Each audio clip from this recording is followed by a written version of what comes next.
ब्रह्मांड निकाया निर्मित माया रोम रोम प्रतिवेद का है उपजा जग ज्ञान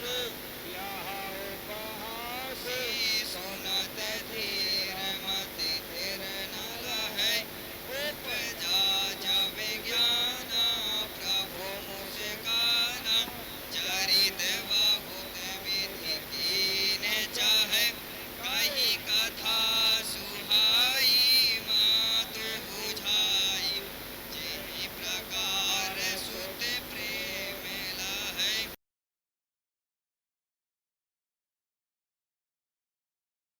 माता पुनि बोली सोमति डोली तजहु तात यह रूप ये जैसे सुलीला अति प्रिय शीला यह सुख परम अनूपा सुनि बचन सुजाना रोदन ठाना हुई बालक सुर भूपा यह चरित जगावई हरि पद पाव तेन परहि भव को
कारं व्याप्तं येन चराचरं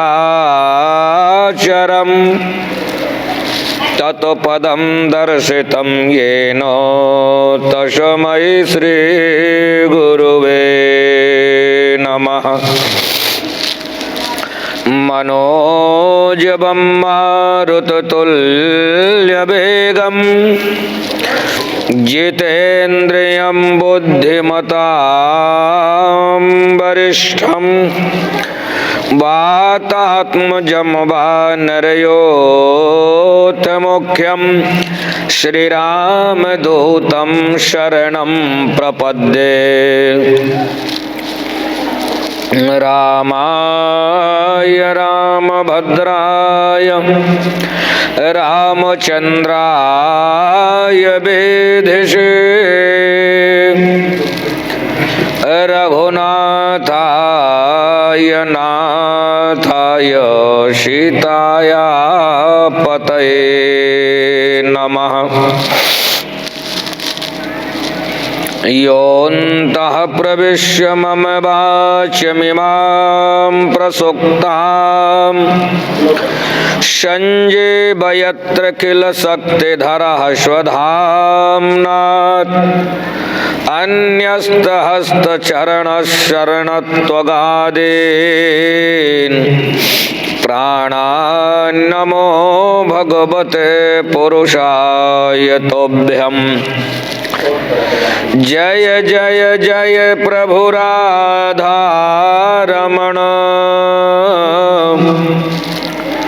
जय जय नवल किशोर, जय गोपी चितचोर प्रभु श्री जय जय माखन चोर। मान मेरा कहना नहीं तो पछताएगा, माटी का खिलौना माटी में मिल जाएगा। मान मेरा कहना नहीं तो पछताएगा, माटी का खिलौना माटी में माटी का खिलौना माटी में मिल जाएगा, माटी का खिलौना। ओ सुंदर रूप देख कर भोला, सुंदर रूप देख कर धन यौवन के मद में फूला, धन यौवन के मद में। एक दिन हंसा अकेला उड़ जाएगा, माटी का खिलौना माटी में मिल जाएगा। एक दिन हंसा अकेला उड़ जाएगा, माटी का खिलौना जाएगा। मान मेरा कहना नहीं तो पछताएगा, माटी का खिलौना माटी में मिल जाएगा। मान मेरा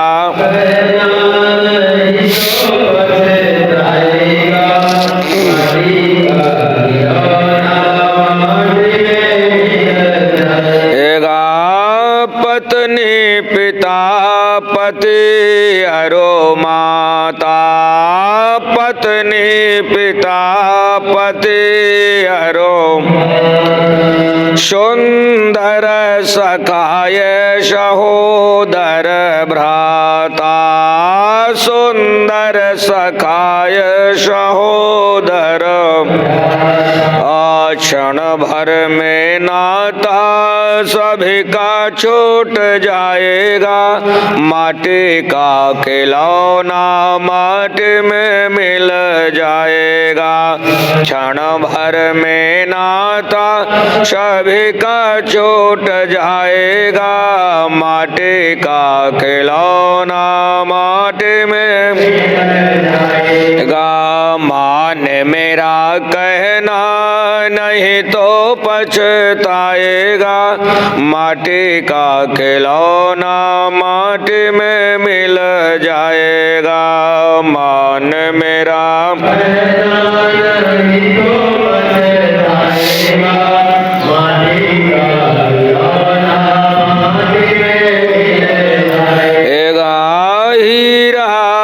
बाहर से सूरत तुम्हारी, हीरा जवाहर से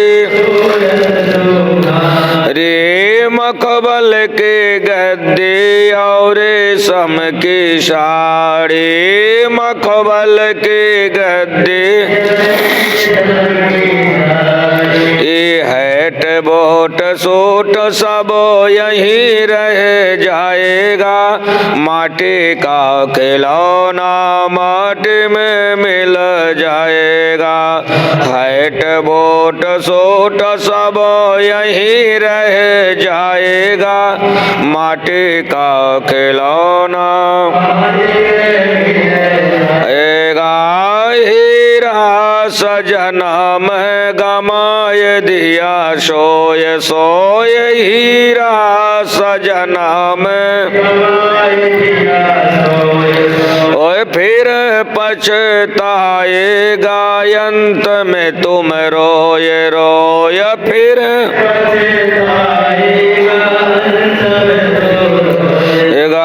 माधव दास ऐसा फिर जन्म नहीं पाएगा, माटी का खिलौना माटी में मिल जाएगा। माधव दास ऐसा फिर जन्म नहीं पाएगा, माटी का खिलौना माटी में मिलेगा। मान मेरा कहना नहीं तो पछताएगा, माटी का खिलौना माटी में मिल जाएगा। मान मेरा कहना नहीं तो पछताएगा, माटी का खिलौना माटी में मिल जाएगा। श्री पुराण पुरुषोत्तम भगवान की, सद्गुरुदेव भगवान की, श्री हनुमान जी महाराज की। श्री गणेशाय नमः। श्री वेदव्यासाय नमः। वेद पुरुषाय नमः। श्री शुकाचार्याय नमः। माता पिता चरण कमल देवेभ्यो नमः। अस्मद श्री गुरु चरण कमल देवेभ्यो नमः। सर्वेभ्यो संत वैष्णवेभ्यो नमः। परम मंगलमय अखंड कोटि ब्रह्मांड नायक जगदाधार जगदीश्वर सर्वेश्वर अकारण करुणा वरुणालय सर्वव्यापी लक्ष्मी नारायण भगवान की बड़ी महती कृपा से श्रीमद् भागवत सप्ताह ज्ञान यज्ञ के आयोजन पर चतुर्थ दिवस की मंगलमयी प्रथम सत्र काल की बेला में आइए हम सब उस पवित्र पावन तट पर चलें। आनंद नामक भूमिका में बट विश्वास रूपी वृक्ष के सघन छाया के तले 88,000 महात्माओं की सभा में मूर्तिमान भारत के धर्म सम्राट महाराज परीक्षित को वेदों की परम आध्यात्मिक कथा से ओतप्रोत कराते हुए सुखदेव जी कल हम कथा में श्रवण कर रहे थे। जीव के जीवन के गति में जब संसारिकता का विकार बढ़ जाता है, जीव जब जगत में कामांध हो जाता है, जीव जब अपने धर्म की सार्थक प्रणाली को भूल जाता है, उस प्रणाली से जब भटक जाता है, तब कोई ना कोई जीवन में परमहंस मिल जाता है, संत मिल जाता है और उस भटके हुए जनजीव आत्मा को और उस परमात्मा के पावन तत्व तक पहुंचाने का प्रयास करता है कि अंत में तो हमें जाना ही है, पहले से रास्ता हमारी सुगम रहे, हमारी रास्ता बनी रहे, हम चले जाएं। जिस तत्व ज्ञान की खोज करने की कामना से महाराज राजा रघुगण अनेक पाताल की भूमिकाओं में, मृत्युलोक के अनेकानेक वन खंडों में भटकता रह गया, पर कोई गुरु नहीं मिला। तो जीवन गुरु के बिना अधूरा है। वैभव था, राज्य परंपरा थी, कोई वस्तु का अभाव नहीं था, पर जो जीवन की समूल वस्तु चाहिए उस वस्तु का अभाव था। भटके हुए रास्ते में और ऐसे विचलित जब जीव को परमात्मा ने देखा, तो परमात्मा ने उसकी कामना की भूमिका को देखते हुए और जड़ भरत जैसे परम संत, बाहर से जो अवधूत हैं, बाहर से जो परम हंस हैं और अंतर्हित से जो मणियों के समान हैं, अपने ज्ञान का प्रचार नहीं किया। जगत लोगों के जीवन में कोई दिखावा नहीं किया। जैसे हीरे की परख को जौहरी ही परख सकता है, सोने की परख को सोनी ही परख सकता है, ज्ञान की परख को ज्ञानी ही परख सकता है, उसी प्रकार से संत गुरु की और परंपरा को कोई संत या कोई गुरु ही समझ सकता है। कृष्णम वंदे जगत गुरुम, सारे संसार के जो जगत गुरु परमात्मा अनंतानंत द्वारिकाधीश जी हैं, परम आहैतु की कृपा को प्रदान करने के लिए राजा रहुगण के जीवन में और जड़ भरत जैसे संत को साक्षात्कार करा दिया। अको विदह को विदवाद वादान, राजन ना तो कोई जगत में कवि है, ना तो कोई जगत में ज्ञानी है, ना तो कोई जगत में पारदर्शी है, जो भी है परमात्मा की कृपा के पुंज से है। तो जेहि पर कृपा करहु जनु जानी, अब कभी उर रुचिर न चाबहि बानी। जिसे अब तक हम जड़ मानते रहे और जिसके जीवन में ज्ञान के प्राप्ति की आकांक्षा उठ रही है और पाकिस्तान का साम्राज्य छोड़ करके भारत देश में आया है, ऐसे उसके बढ़ते हुए मनोवृत्तियों को देख करके अब परमात्मा ने संत भरत को प्रकट किया और संत भरत के जीवन से सारी जीवन की अपने समूल प्रभुता को राजा रहुगण ने अपने हृदय में धारण किया। भवाटवी के प्रसंग वर्णन में, 28 नरकों की गतिविधा के वर्णन में, और महाराज रहुगण ने भरत जी से कहा, महाराज, हे महाराज, आप मुझे नरकों की कथा को सुनाने लगे और इतने सुंदर परमात्मा की दिव्य कथा को सुनने के बाद जब हम तात्विक कथा को श्रवण करते हैं तो हमारे जीवन में भय लग रहा है। हम संसार से डर रहे हैं। इस नरकों की यातनाओं की वार्ता को जान करके हम भयभीत हो रहे हैं, पर आपका स्वभाव तो है कि निर्भय हो देव समुदायी। तुम सब निर्भय हो जाओ। तो इस अभय रूपी जगत में अब भव बंधन के जीवन में जो जीव आने के बाद भयभीत रहता है, उसी का जीवन अधूरा रह जाता है।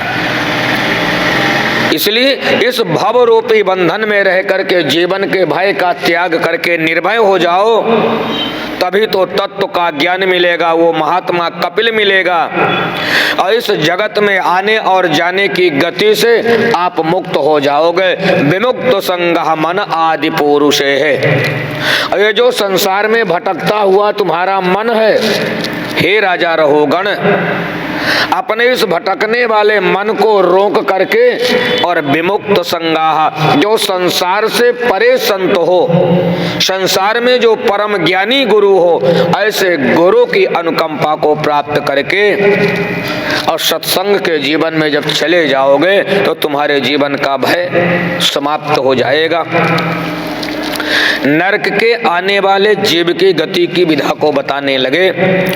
अधुनेह महाभागः यथैव नरकान्नरः नानोग्रयात् नान्ययात् तन्मे व्याख्यातुम् अर्हसे। स्वर्ग से आने वाले जीव की क्या पहचान है और नरक से आने वाले जीव की क्या पहचान है? स्वर्ग नरक अपवर्ग समाना। तो स्वर्ग के साम्राज्य का भी निर्णय और नरक के साम्राज्य का भी निर्णय कहाँ होता है? मृत्युलोक में होता है। सबका प्रत्येक, सबका फल मृत्युलोक में मिलता है। तो पुण्य के प्रभाव से पुण्यात्मा भी जब आया तो मृत्युलोक में आया, अब पाप के प्रभाव से जब पापात्मा भी आया तो इसी मृत्युलोक में आया। सुखदेव जी कह रहे थे कि हे महाराज परीक्षित, जब कोई अनेक जन्मार्जित पाप कर्म के द्वारा और नरक से भी भगाया जाता है और जब वह मृत्युलोक में आता है तो उसके क्या चिन्ह होते हैं? कोई लंगड़ा बन करके आता है, कोई गूंगा बन करके आता है, कोई अंधा बन करके आता है, कोई कुष्ठ रोगी बन करके आता है, कोई व्यभिचार की रास्ता में रत रहने वाला बन करके आता है। अनेक तरह तरह के कुचक्र में भटकने वाले जीव जो ऐसा आवे उसको मान लेना चाहिए कि नरकगामी जीव है। अस्वर्ग स्थितानां जीवलोके, स्वर्ग से आए हुए जीव के चार चिन्ह पाए जाते हैं। मधुर वाणी, स्वर्ग से आया हुआ जीव प्रथम उसका धन मधुर वाणी होगी और दूसरा धन वैभव से परिपूर्ण होगा, तीसरा दान धर्म सामाजिकता की सेवा करने वाला होगा और चौथा बड़े बड़े यज्ञ आदि कर्मों के अनुष्ठान को करने वाला होगा। ऐसे चार चिन्ह पुण्यात्मा के होते हैं और चार चिन्ह पापात्मा के होते हैं। तो हे महाराज, ऐसे नरक गति से आया हुआ जीव अजामिल नाम का ब्राह्मण, अज माने जानकार और मिल माने ब्रह्म को पाने वाला, तो छोटी अवस्था से अंगिरा गोत्रीय ब्राह्मण ही अपने माता पिता और दादे परदादे की पावन परिचर्या को देख करके धर्म मार्ग में लगा रहा। समयानुसार धीरे धीरे बड़ा हो गया, विवाह हो गए, 9 बेटे हो गए। अचानक एक दिन वैश्याओं का और सत्संग किया और उस सत्संग से उसका मन उन्हीं में रत हो गया और दासी का सेवन करता हुआ घर में दासी रख लिया।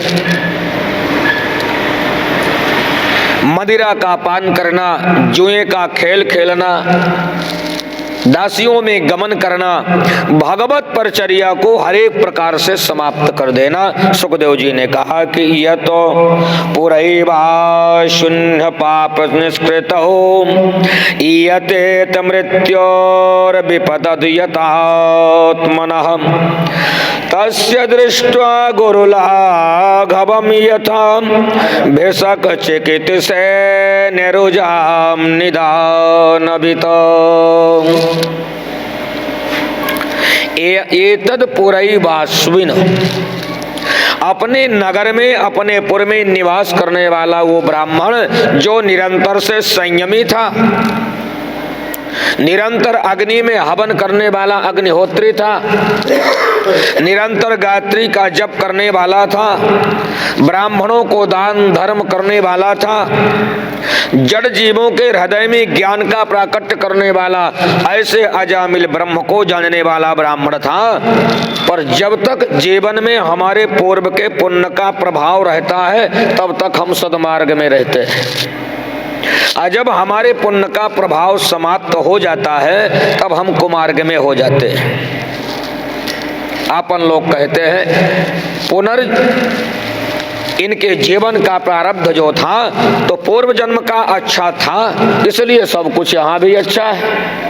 तो अच्छे समाज को प्राप्त करके हमारे जीवन में जो अच्छाई है सो है, पर जब हम अच्छा काम करते ही रहेंगे तो जन्म पर्यंत हमारे जीवन में सब कुछ अच्छा होगा।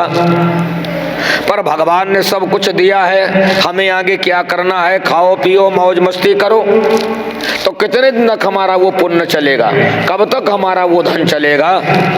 तो जैसे आगमन धन का ना हो और जाना भर बना रहे तो कमाया हुआ धन इकट्ठा कब तक लगेगा, कब तक पूजेगा?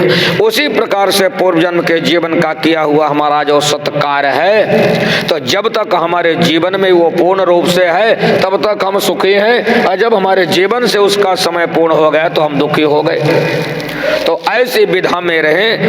महाराज सुखदेव जी ने कहा कि ये पुण्य के प्रभाव से इसके जीवन में धीरे धीरे अहंकार भर गया, और जब जीव के जीवन में अहंकार आता है, जीव के जीवन में अज्ञान आता है, तभी जीव भटक जाता है।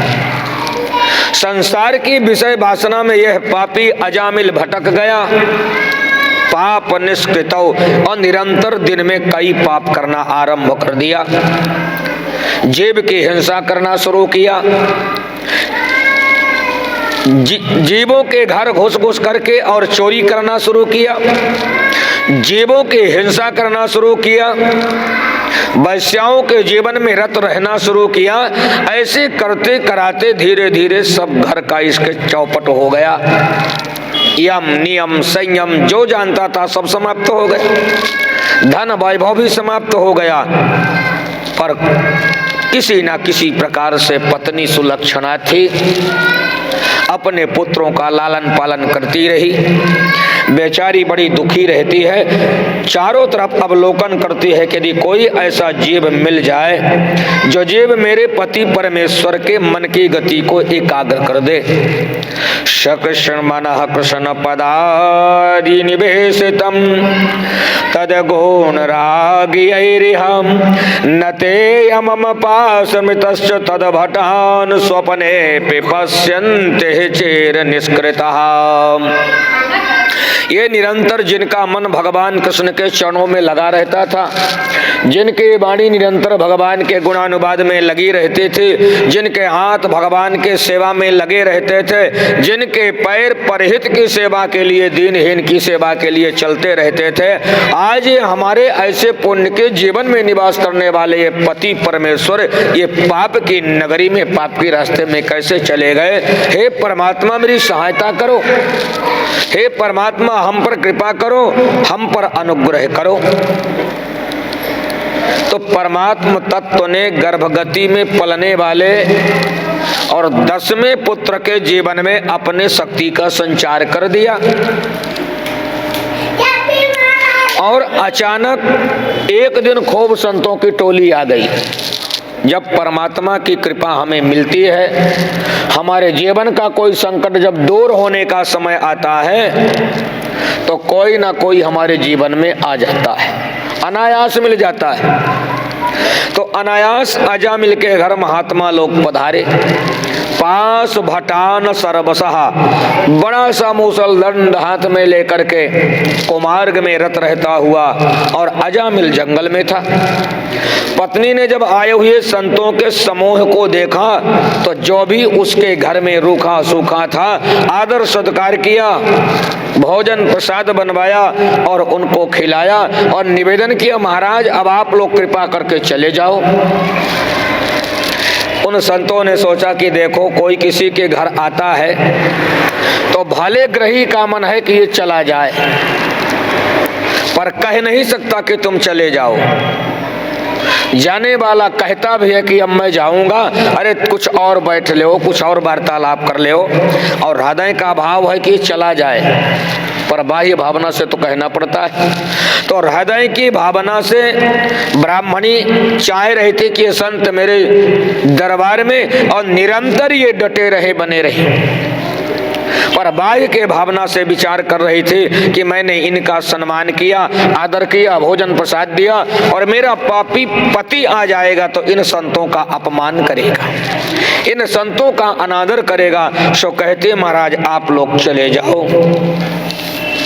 उन संतों ने कहा चला तो जाऊंगा, भोजन तूने दिया, पर हम संत ब्राह्मण लोग भोजन के पश्चात दक्षिणा लेते हैं और दक्षिणा साक्षी होती है कि हमने भोजन करवाया, हमने यज्ञ आदि किया करवाया,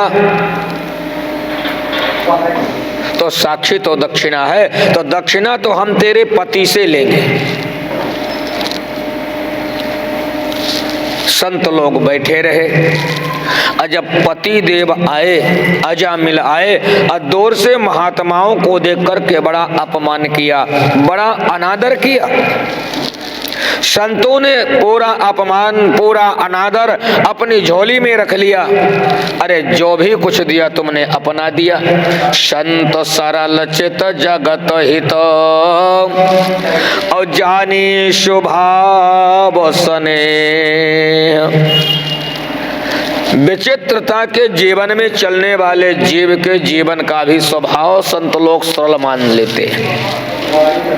जैसे संत होते हैं, वास्तव में जो संत होगा वो सामने वाले को भी संत मानेगा। अब हम कैसे हैं, आप कैसे हो, ये तो हम आप जानते हैं, पर संत तो यही जानता है कि ये संत है। संतयतेत चित्तः मनोवृत्तः इति संतः। ऐसे संतों को देखा तो नाना प्रकार से उनका अनादर करने लगा, अपमान करने लगा। संतों ने उसको दक्षिणा मान लिया, झोली में डाल लिया। सन्निकट आया, अजामिल ने कहा तुम लोग यहाँ से जाओ, भागो। उन संतों ने कहा कि तेरी पत्नी अपने गर्भवती में और तेरे तेज का पालन कर रही है, तो मेरी एक बात तू मान ले, इस बार जब तेरे घर बेटा हो तो उसका नाम नारायण रख लेना। हाँ रख लूंगा, तुम लोग तो भागो, जाओ, चले जाओ। अब बेटे का जन्म हो गया और अपने छोटे बेटे से इतना अगाध प्रेम उस अजामिल को हुआ और उस बेटे का नाम संतों के कथनानुसार नारायण रख लिया। नरः अयनः प्रोक्तम इति नारायण। सृष्टि के पहले जो जन्म लेकर के और जल तरंगों में ही जो शयन करता हो, जल ही जिसका जीवन हो, जल ही जिसका घर हो, जल ही जिसके जीवन का सब कुछ परिधान हो, ऐसे नरः अयनः प्रोक्तः इति नारायणः यणः प्रतिषेधो वाच्यः इति नारायणः। ऐसे नारायण नाम रख लिया। तो हम सबके गांव घरों में पहले भगवान से मिले हुए नाम लोग रखा करते थे। रामदास, राम सहाय, राम कुमार, राम प्रसाद, गंगा प्रसाद, जगदीश प्रसाद, ऐसे नाम रखते थे। अब आज लोग कहते हैं कि ओ ये पुराने जमाने के बड़े बड़े नाम, इन नामों का कोई महत्व थोड़ी है। तो अब आज के नाम रखते हैं अपने अपने लड़के बच्चों के, कुक्को, पुक्को, चुक्को, टिंको, मिंटो, ये नाम रखते हैं। तो जिस नाम में परमात्मा का कोई प्रवेश ना हो उस नाम का कोई महत्व नहीं है। इसलिए भगवान के नाम से यदि अपने पुत्रों का, पौत्रों का नाम रखवा दिया जाएगा तो बेटे को आवाज लगाया जाएगा, पोते को आवाज लगाया जाएगा, तो कम से कम भगवान का नाम निकल जाएगा। सुखदेव जी ने कहा परीक्षित, इतना अगाध प्रेम उस बेटे नारायण से हो गया। सोते, जगते, खाते, पीते, उठते, बैठते, अब जब भी जो कोई काम करे, जहां भी जाए, तो केवल नारायण नारायण नारायण नारायण। तो जन्म पर्यंत पाप करने वाला पापी जीव भी तुलसी जिनके मुखन से धोखे निकसय राम, धोखे से भी जिनके मुख से एक बार राम का शब्द नाम निकल जाता है, उसके करोड़ों जन्म जन्मांतर के एकत्रित पाप की राशि जल करके भस्म हो जाती है। ऐसा हमारा तो जिसके जीवन में राम के प्रति प्रेम नहीं होता, जिसके जीवन में प्रभु परमात्मा की करुणा अनुकंपा नहीं होगी, घूमता रहता है, चाहे वो पूजा करे, चाहे वो पाठ करे, चाहे वो जप करे, जो भी करे। तो दैत्यों के जीवन में तो केवल काम का भाव जगा है और कौशल नारी के लिए अमृत का महत्व नहीं समझते। जैसे आप लोग कहते हो कि बंदर क्या जाने का रस हो, तो दैत्य लोग क्या जाने कि अमृत का क्या रस है, अमृत क्या है। इतनी श्रम के द्वारा इस अमृत को निकाला गया। धर्महरि महात्मा आयुर्वेदिक औषधियों का प्रयोग करने के लिए परमात्मा तत्व को ही स्वरूप बन करके आए थे। अब भगवान ने जब समुद्र से है, भगवान सबको बराबर चाहते हैं, भगवान ने सबको बराबर बनाया है, तो भगवान ने भी यहाँ पक्षपात किया, देवताओं का पक्ष लिया और दैत्यों का भगवान ने अनादर किया, उनके साथ व्यवहार किया, पक्षपात किया। जब देवताओं के पंक्ति में परमात्मा पहुंचते हैं तो अमृत को पान कराते हैं, और जब दैत्यों के पंक्ति में पहुंचते हैं तो परमात्मा नकली अमृत खिलाते हैं। ऐसे परिचर्या को देख करके लाभ राहुल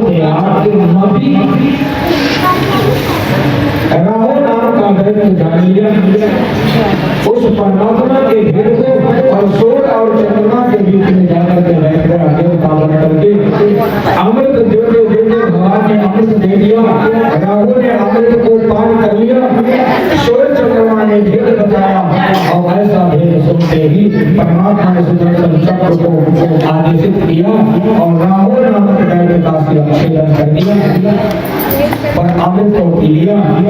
पूरे सभा में कलहरियां मच गई, हाहाकार मच गया, कामनी भगवान अंतर्धान हो गए। अब देवता लोग तो अमृत पान करके सब अमर हो चुके थे, घमासान दोनों होने लगा। तो आज भी राहु नामक दैत्य दो भागों में बटा, राहु और केतु। तो अमावस्या के दिन में सूर्य ग्रहण और पूर्णिमा के दिन में चंद्र ग्रहण, तो 13,000 शंका सबका हो, वक्र चंद्रमा ग्रसस नराहु। विज्ञान कोई दूसरा मत शब्द करता है, पर हमारा वेद यही कहता है समुद्र मंथन के समय जो राहु ग्रह का अनादर किया गया, उसका सर काट दिया गया, पर अमृत पान कर लेने के प्रभाव से वो अमृत हो गया। अब पहले 7 ही ग्रह थे, रवि ग्रह, चंद्र ग्रह, पवन ग्रह, बुध ग्रह, गुरु ग्रह, शुक्र ग्रह और शनि ग्रह, पहले 7 ही ग्रह थे। फिर इनकी 9 ग्रह की गिनती करते हुए और राहु और केतु का भगवान ने विधिवत पूजन किया, प्रतिष्ठा करे, तब कहीं जाकर के जगत जीवों में शांति आई।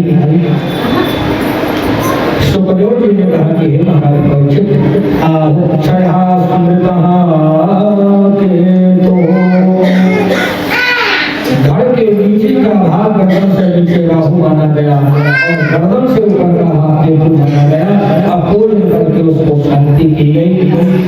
अमृत पीने के बाद देवता अमर हो गए। शनि अनुसार जब ये बात का भगवान शंकर जी को पता लगे, ये भगवान ने मोहिनी को धारण किया, भगवान शंकर जी पधारे, अरे आपके अनेक स्वरूपों का मैंने दर्शन किया, और ये मोहिनी के रूप से मैं वंचित रह जाऊंगा।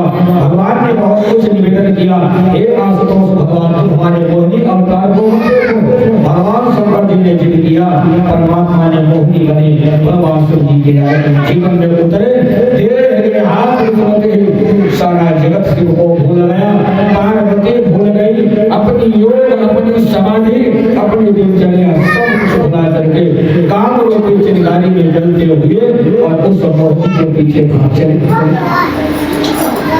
अपनी तेज को संभाल नहीं पाया, जहाँ जहाँ तेज होने तक की भागवत कहते हैं कि सोने चांदी हीरे मोती जवाए रावती खजाने वहाँ तैयार हो गए।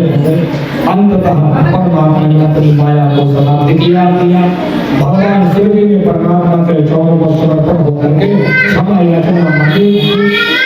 कालांतर में सुखदेव जी ने कहा, देवासुर संग्राम की परिचर्या बन गई। इधर शुक्राचार्य जी के जीवन में संजीवनी विद्या का प्रभाव था। मरे हुए अनेक अपने दैत्यों को संजीवनी के प्रभाव से सबको जीवित कर दिया। महाराज बलि का साम्राज्य हो गया, स्वर्ग का आधिपत्य ले लिया। नर्मदा के उत्तर तट पर सुंदर विशाल और यज्ञशाला का निर्माण हुआ। यज्ञ में लगने वाली अनेक प्रकार की और औषधियां, पूजन पाठ की सामग्रियां सब एकत्रित की गई। बड़े से बड़े रागी अनुरागी महाराज के विद्वानों को बुलाया, संतों को बुलाया, अश्वों को बुलाकर के यज्ञ का शुभारंभ हुआ। 99 यज्ञ पूरे हो गए। 100वें यज्ञ का संकल्प होने को जा रहा था। देवता लोग परमात्मा के पास में गए, पुकारने लगे, जय जय सूर्यनायक जन सुखदायक अपनत पाल भगवंता गोद हितकारी जय सुरारी असिंधु सुता प्रियकंता पालन सुर धरणी अद्भुत करनी अमर में जाने कोई सो सहज कृपाला दीन दयाला अरहु अनुग्रह सो।